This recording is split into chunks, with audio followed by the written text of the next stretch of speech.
À la fête, j'ai tendu les bras pour étreindre ma femme. Elle s'est reculée.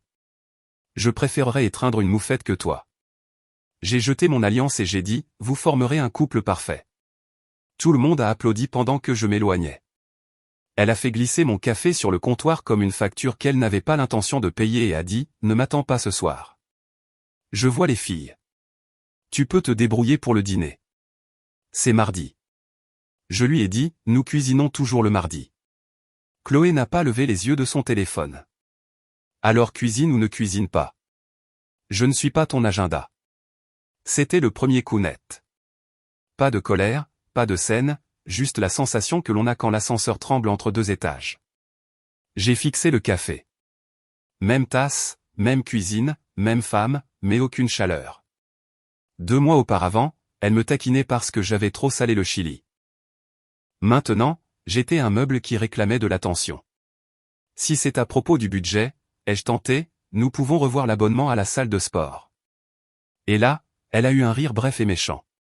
Le budget ? Je n'ai pas besoin de tes feuilles de calcul, Marc. J'ai besoin de moins de bruit. Je l'ai regardé dans les yeux. Il y a une différence entre le calme et la froideur. Elle a glissé le téléphone dans la poche de son pull. Tu es dramatique. Si j'avais su où cela menait, j'aurais arrêté cette conversation et j'aurais filé au magasin de bricolage pour acheter une nouvelle serrure. Mais je pensais que c'était un creux, pas une falaise. J'ai maintenu le mardi. J'ai cuisiné, j'ai mangé seul, j'ai nettoyé. Elle est rentrée après 11 heures, sentant le parfum d'ambiance aux agrumes, n'a rien dit et a dormi en me tournant le dos, comme si le mur avait de meilleures histoires à raconter. Le lendemain matin, j'ai fixé mes règles. Je n'allais pas supplier pour être toléré dans ma propre maison. Au petit déjeuner, Chloé poussait une fourchette dans une assiette vide et consultait son téléphone. Tu vas vite, ai-je dit en versant des œufs dans la poêle. Elle n'a pas levé les yeux. Quoi ? Passer de noob à ça ? Je ne juge pas, je constate juste le changement. Tu transformes tout en réunion. Je vais faire simple. Je m'occupe de ma nourriture, tu t'occupes de la tienne. Je retourne à la salle de sport le matin. Ne m'attends pas. Et je me retire du covoiturage cette semaine. Elle a cligné des yeux. Pardon ? J'ai fini de jouer au chauffeur à 6 heures du matin pour une femme qui me traite comme un chauffeur de VTC. Tu peux prendre ta voiture. Nous sommes tous les deux des adultes. Alors maintenant, tu me punis ? Ce n'est pas une punition. C'est un alignement. Sa lèvre a tremblé. Tu n'avais pas l'habitude de parler comme un responsable au petit déjeuner. Je n'avais pas l'habitude d'être traité comme un stagiaire dans ma cuisine. Elle s'est levée. Fais ce que tu veux. Je le fais toujours, ai-je dit. L'ancien moi se serait excusé. Le nouveau moi gérait son calendrier. Elle a laissé sa tasse et un évier rempli de rien. J'ai tout rincé, j'ai pris une profonde inspiration et je suis parti au travail sans lui envoyer mon texto habituel pour lui dire que j'étais bien arrivé. À midi, mon téléphone s'est allumé avec un message d'elle, transfère les factures des services publics. J'en ai marre des rappels. J'ai répondu, je gérerai ma moitié. Prélèvement automatique. Efficace. Chloé, ce n'est pas ce que j'ai demandé. Moi, c'est ce que je fais. J'ai changé mon virement automatique vers un compte séparé cet après-midi-là. Pas de discours, juste des pièces qui se déplaçaient là où elles devaient être. Louis, du bureau voisin, a roulé sur sa chaise. Dis donc, on dirait que tu viens de déposer un plan de vol. Juste en train de réparer une fuite, ai-je dit. Toi et Chloé, ça va. Nous nous réorganisons. Il a grimacé. Ce mot n'annonce jamais rien de bon. Ça veut dire que des limites sont tracées, ai-je dit. Il a tapoté son stylo. Mon ex adorait les limites. Elle adorait les déplacer aussi. J'ai souri sans chaleur. Je ne cours pas après des limites qui bougent. À 3 heures, Chloé a de nouveau envoyé un texto, toi et Nathan, vous allez toujours à la fête de Rebecca samedi ? Elle a dit qu'on apporterait le dessert. Moi, j'irai. Si tu veux un dessert, tu peux le faire ou l'acheter. Chloé, waouh. Nouveau ton. Moi, nouvelle règle. Elle a appelé à 5 heures, juste avant mon trajet de retour. Es-tu en colère contre moi, Marc ? Je ne suis pas en colère. Je n'offre simplement pas ce qui n'est pas désiré. Ce n'est pas ce que je voulais dire ce matin. Qu'est-ce que tu voulais dire? Elle a hésité. Tu prends les choses trop au sérieux. C'était une blague. Les blagues sont censées être drôles. Silence, puis un angle plus doux. Laisse-moi m'occuper du dîner ce soir. Je vais prendre à emporter à ce restaurant thaïlandais que tu aimes. J'ai laissé l'appât en suspens. Tu n'aimes jamais cet endroit. Je peux essayer, a-t-elle dit. Je serai à la maison à 7 heures. C'était son premier atterrissage en douceur après que j'ai changé le programme. J'ai reconnu la manœuvre, mais j'ai aussi reconnu que j'avais faim. Elle est arrivée avec les plats à emporter et un sourire mince. Pas de baiser, mais pas de glace non plus. Nous avons mangé au comptoir. Désolé pour tout à l'heure, a-t-elle dit en picorant ses nouilles. Le travail a été. Je ne sais pas, alors dis-le. Je viens de le faire. Dis-le-moi d'abord la prochaine fois, pas à ton téléphone. Ses épaules se sont soulevées puis sont retombées. D'accord. Nous avons mangé dans la paix la plus mince que j'ai jamais vue dans notre cuisine. J'ai nettoyé. Elle s'est retirée dans la chambre. Le rameau d'olivier n'a pas porté ses fruits. C'était un accessoire. Le lendemain, j'ai posé la deuxième limite. Les samedis n'étaient plus des projets communs, sauf si nous étions tous les deux d'accord. Fini les textos bombes du genre, nous avions promis. Elle a levé les yeux au ciel et a dit que je devenais calculateur. Je l'ai remercié pour le compliment et j'ai pris rendez-vous chez mon barbier à une heure qui m'arrangeait, moi, et non son itinéraire de course. Elle n'a pas ri. Une autre bûche jetée sur le feu silencieux. Vendredi, son humeur était un bulletin météo que je ne pouvais pas prédire. Elle était bruyante au téléphone avec sa sœur, silencieuse avec moi, douce quand elle avait besoin de quelque chose. Les factures des services publics ont été transférées. Ma moitié a été payée à temps. Elle a réagi comme si je l'avais giflé parce que le paiement était le but, pas le contrôle. Samedi, nous sommes allés à la fête de Nathan et Rebecca dans la même voiture, plus par habitude que par planification. Elle faisait défiler son écran. Je regardais les feux passer au vert. Tu pourrais au moins essayer de ne pas avoir l'air grincheux, a dit Chloé, toujours les yeux sur l'écran. Je ne suis pas grincheux. Je suis éveillé. Ne commence pas avec tes définitions. L'honnêteté compte-t-elle comme une définition? Sois gentil ce soir, a-t-elle dit. Pas de questions bizarres, pas de discussion sur le calendrier. Je serai poli. Toi, sois présente. Elle a souri sans sourire. Tu n'en demandes pas beaucoup. J'ai arrêté de demander. Chez Rebecca, le jardin était plein de guirlandes lumineuses et de voisins. Nathan m'a saisi l'épaule. C'est le genre d'ami qui répare votre clôture et garde vos secrets. Ça va, a-t-il murmuré. Je suis debout, lui ai-je dit. Rebecca a étreint Chloé comme une partenaire de scène. Les desserts sont sur la table, a dit Rebecca. Chloé, les filles sont à l'intérieur. Je vous rejoins, a dit Chloé, déjà en train de partir. Nathan l'a regardé s'éloigner. Tu veux que je fasse diversion? Non, je n'esquive pas. J'observe. Il a scruté mon visage. Ça a l'air pire. La soirée s'est déroulée par vagues. J'ai aidé Nathan avec le barbecue, j'ai serré la main d'un voisin dont j'avais oublié le nom, et j'ai surpris Chloé en train de rire de quelque chose qu'un type en polo bleu disait. Elle ne se tenait pas près de moi. Elle ne m'a pas présenté. Pas au niveau du crime, mais assez fort pour être entendue. Rebecca s'est approchée. Elle parle comme une animatrice de radio publique, jusqu'à ce qu'elle arrête. Vous deux, ça va? Nous essayons une nouvelle formule de service, ai-je dit. Elle m'a dit que tu as été intense. Intense est le mot que les gens utilisent quand vous arrêtez de faire ce qu'ils veulent. Les yeux de Rebecca se sont tournés vers Chloé. Peut-être que ce soir, évitez les discussions sérieuses. Je n'ai pas apporté de sermon, ai-je dit. J'ai apporté mes bonnes manières. Bien, a-t-elle dit en s'éloignant, laissant la question en suspens comme une lanterne, que se passe-t-il quand une personne arrête de jouer un rôle? Quand la musique a commencé, les gens ont migré vers la terrasse. Nathan m'a entraîné et je l'ai laissé faire.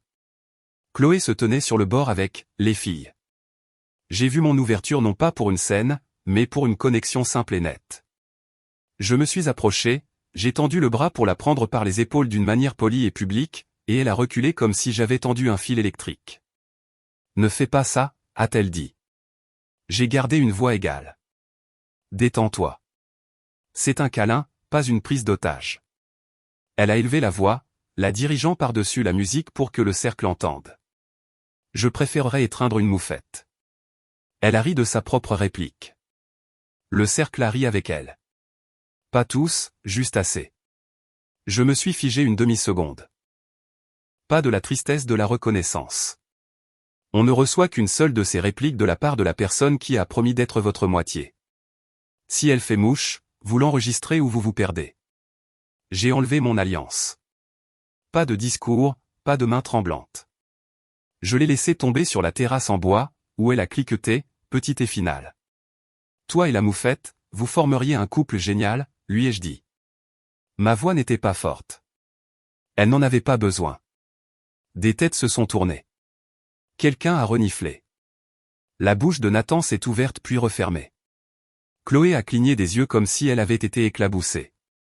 Rebecca a murmuré, « Marc, ne fais pas ça. » J'ai fini, ai-je dit pas à Rebecca.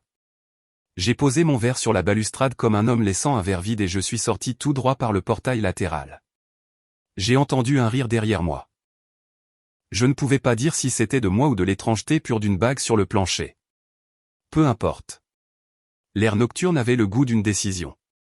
Je suis rentré seul, je suis entré dans la maison qui portait mon nom sur l'acte de propriété, et j'ai fait mes bagages avec ce dont j'aurais besoin, vêtements de travail, bottes, articles de toilette, passeport, un dossier avec les assurances et les copies des titres de propriété. J'ai laissé chaque objet sentimental sur l'étagère. Je n'allais pas brûler la maison, j'en sortais. Sur la commode se trouvait une photo de nous datant de 3 étés. Je ne l'ai pas regardée. J'ai attrapé un petit sac de sport, j'y ai glissé mon ordinateur portable et j'ai verrouillé la porte derrière moi. Dans un hôtel bon marché près de l'autoroute, le réceptionniste a demandé « Combien de nuits ?» Commençons par une semaine, ai-je dit.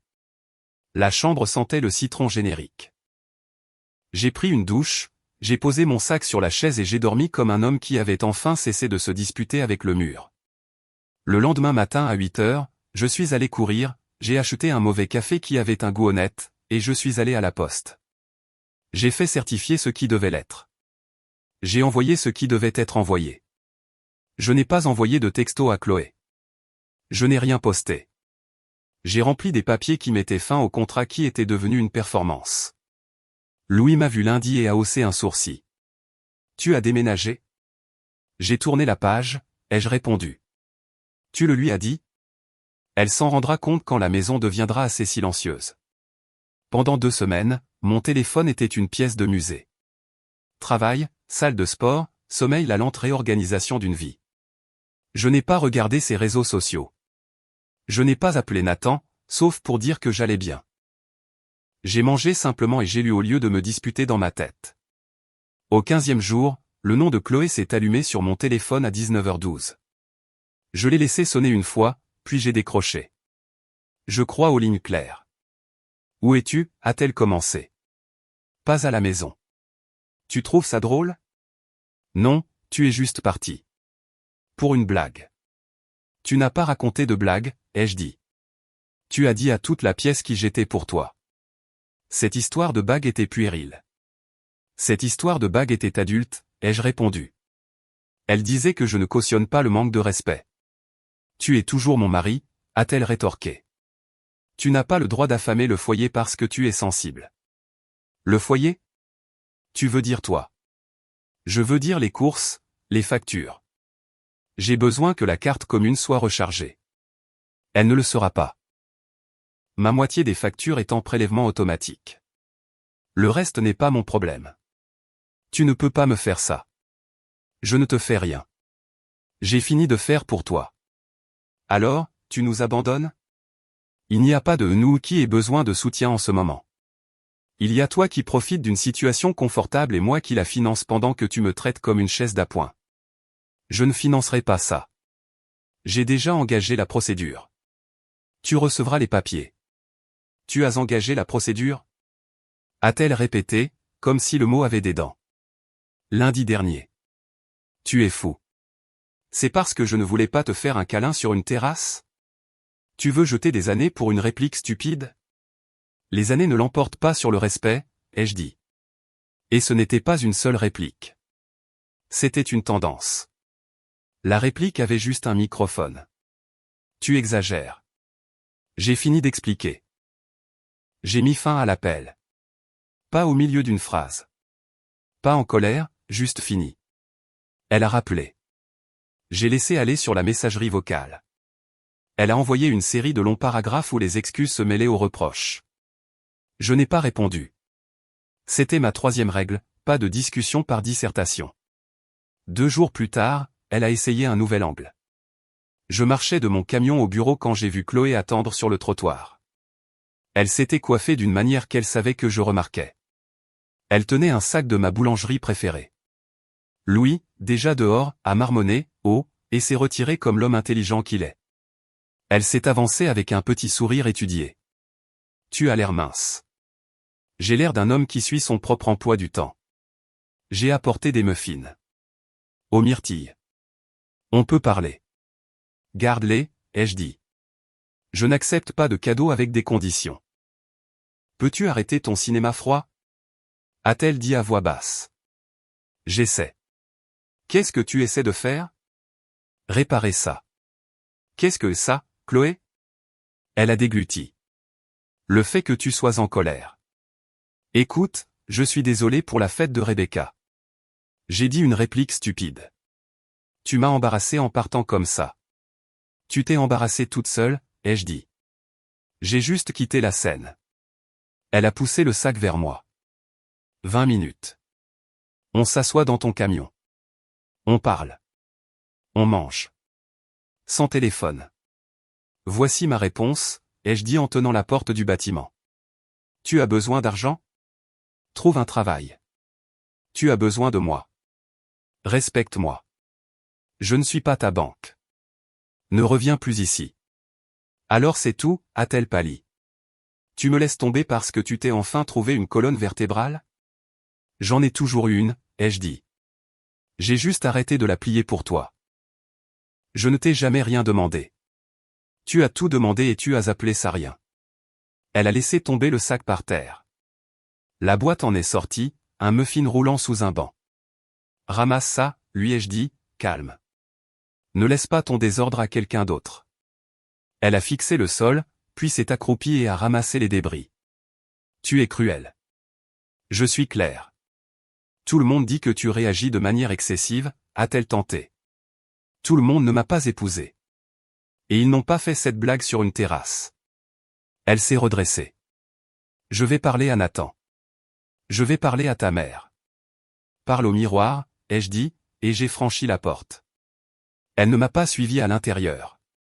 C'était l'intérêt de le faire à mon bureau, terrain neutre avec des témoins et une horloge.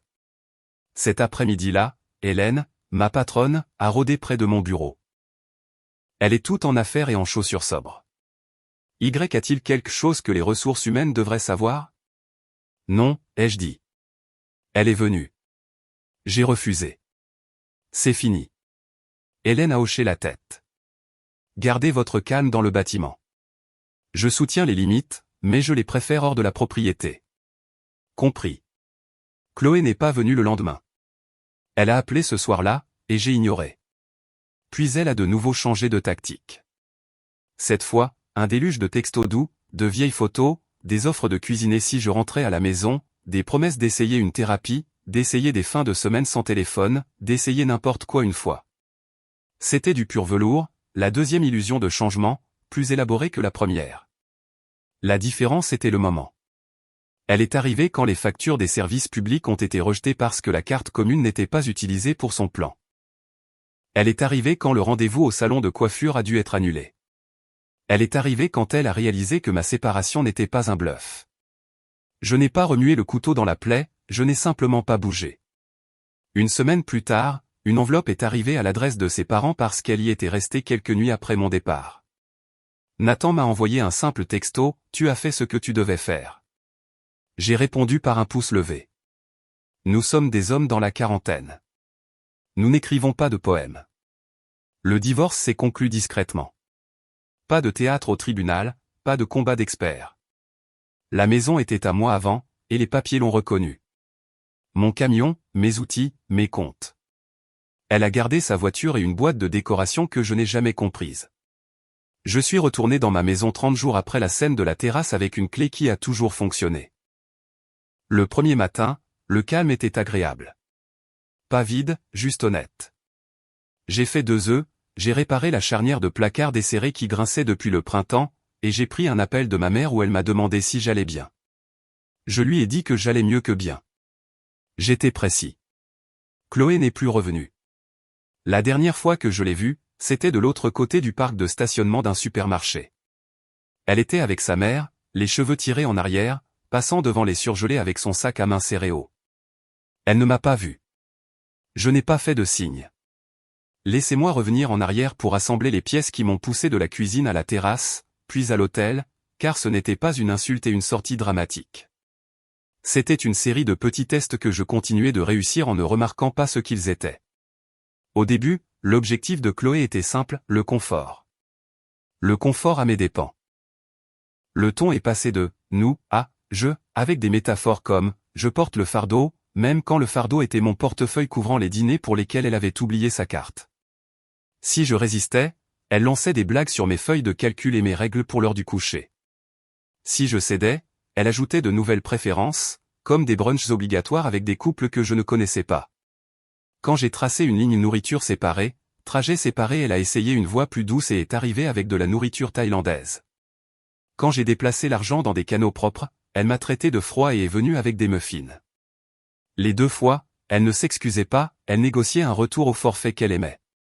Quand j'ai posé l'alliance sur le sol, je ne savais pas si je la ramasserais plus tard. Je savais juste qu'elle n'avait pas sa place sur ma main dans ce jardin. L'hôtel n'était pas une évasion, c'était une zone de préparation. 2 scènes supplémentaires complètent le tableau. Après sa visite à mon bureau, Rebecca a appelé ce soir-là. Elle panique, a dit Rebecca. Elle dit que tu l'humilies. Je n'organise pas de concours, lui ai-je dit. Je choisis une vie. Elle dit que tu l'as coupé des vivres. J'ai coupé un comportement. Il y a une différence. Peux-tu au moins lui parler avec un médiateur? Nathan et moi. Ça ne m'intéresse pas d'être élu dans mon propre mariage, ai-je dit. Rebecca a soupiré. Tu sais, elle n'a pas toujours été comme ça. Moi non plus, ai-je dit. Nous avons tous les 2 fait des choix. Le mien maintenant est simple. Viendras-tu à l'anniversaire de mon fils le mois prochain, a-t-elle demandé, soudainement humaine et petite. S'il n'y a pas de discours de terrasse, ai-je dit. Elle a ri malgré elle. Je mettrai les moufettes dans le garage. La deuxième scène fut le jour où Chloé a finalement cessé de venir. Elle a attendu devant ma salle de sport à 6 heures du matin en survêtement et sans maquillage, ce qui était autrefois quelque chose que j'aimais parce que c'était réel. Elle s'est approchée rapidement. Je comprends, a-t-elle dit, son souffle formant un nuage dans le matin froid. Tu es en colère. Tu en as tout à fait le droit. J'ai été cruel. Je suis désolé. J'ai hoché la tête. Merci. Je veux réparer ça, a-t-elle dit, les yeux brillants. Reviens à la maison. On peut tout remettre à zéro. J'arrêterai les commentaires. Je noterai tout. Je te montrerai. Je crois que tu veux ce que tu veux, ai-je dit. Et je respecte l'effort. Mais je ne reviens pas après une humiliation publique. Pas pour prouver quelque chose, mais pour me protéger. Elle s'est rapprochée. Alors, c'est pour toujours? Oui. Comment peux-tu être si définitif? Parce que j'ai attendu assez longtemps pour en être sûr. Sa bouche s'est crispée. Et la maison? Et tout le reste? C'est réglé. Elle a regardé le sol, puis moi. Je ne pensais pas que tu le ferais vraiment. C'est ça le problème, ai-je dit. Tu pensais que je n'appliquerais jamais les règles. Elle a hoché la tête comme si elle avait entendu ça dans une autre vie. Puis, le silence. Peux-tu m'aider pendant un mois? Juste la carte, le temps que je m'organise.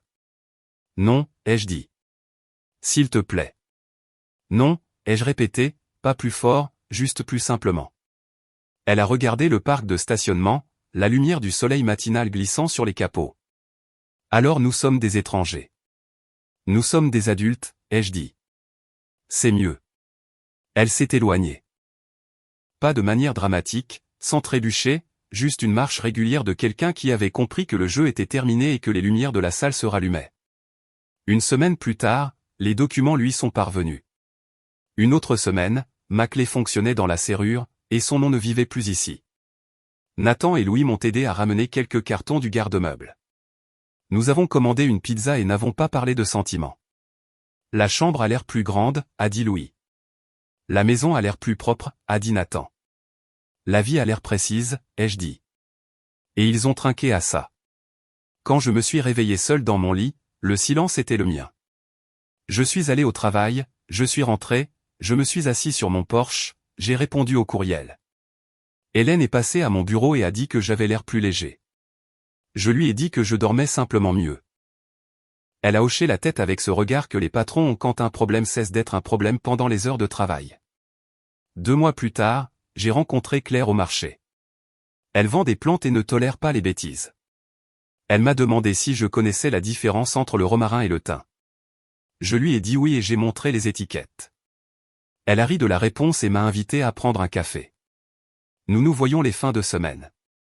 Pas de vœux, pas de discours, juste 2 adultes qui sont là quand ils disent qu'ils le seront et qui se laissent mutuellement en meilleur état qu'ils ne se sont trouvés. Mon camion roule mieux depuis que je me suis enfin occupé d'une courroie que j'avais ignorée. La maison a gardé la lumière. Mon travail a gardé les bons côtés et a perdu les disputes du soir. Nathan et moi avons construit un potager surélevé dans le jardin. Rebecca m'invite toujours à des événements. À l'anniversaire de son fils, personne n'a fait de blague.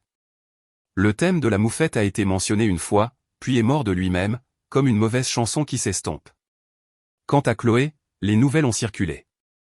Elle est retournée chez ses parents pendant un certain temps. Elle a posté un autoportrait dans une chambre d'amis avec cette mot dièse, nouveau départ. Je n'ai pas cliqué. Je n'ai pas souri. Je m'en fichais. Quelqu'un m'a dit qu'elle avait pris plus d'heures à la boutique et qu'elle commençait à parler de suivre des cours. Bien. Les adultes trouvent des moyens. C'est le moment où je pourrais dire que j'aimerais que ce soit différent. Ce serait un mensonge. J'aurais aimé le remarquer plus tôt. Pas pour sauver la situation, mais pour gagner du temps. On ne nous mesure pas autant que nous passons dans le froid à attendre une porte qui ne s'ouvre pas. On nous mesure à la netteté avec laquelle nous nous éloignons quand il est temps. Je n'ai pas claqué la porte, je l'ai fermée. J'ai laissé une chose derrière moi exprès, l'alliance posée dans un petit bol sur la commode, non pas comme un souvenir, mais comme un repère. C'est ce que je ne porte pas quand le respect a disparu. Si vous me demandez si ça a fait mal, je vous dirai la vérité. Ça a fait mal comme retirer une écharde qui était restée trop longtemps, soulagement et picotement. Rien de poétique, juste la bonne chose enfin faite. Les derniers mots que je lui ai dit en face étaient sur ce trottoir de salle de sport. Les documents arriveront à ton adresse, ai-je dit. Tu n'as plus besoin de passer. Elle m'a regardé comme on regarde un magasin fermé 5 minutes après l'heure de fermeture. Prends soin de toi, Chloé, ai-je ajouté. Elle a hoché la tête. Toi aussi. Puis elle s'est détournée. Je l'ai regardée partir, non par choix, mais parce que c'était mon lot de rester là. Puis je suis monté dans mon camion, j'ai vérifié mes rétroviseurs et je suis parti au travail. C'est comme ça que ces choses se terminent avec quelqu'un qui va au travail. Parce que la vie continue, et l'astuce est de bouger avec elle, selon ses propres termes. La terrasse aurait pu être notre dernière dispute. J'en ai fait notre dernière scène. Elle a eu le rire qu'elle voulait. J'ai eu la réplique dont j'avais besoin. Et l'homme que je suis maintenant ne passe pas ses soirées à mériter le droit d'être traité comme une personne. Il vit dans sa propre maison, arrose ses propres plantes et emmène une femme prendre un café qui n'a pas besoin de lui pour financer son sourire. Il répare les charnières qui grincent et répond aux appels auxquels il veut répondre. Il a des amis qui se présentent avec des gants, pas des discours. Si une moufette traverse mon jardin maintenant, je la laisserai passer. Ce n'est pas mon travail de l'attraper. Elle sait déjà où est sa place.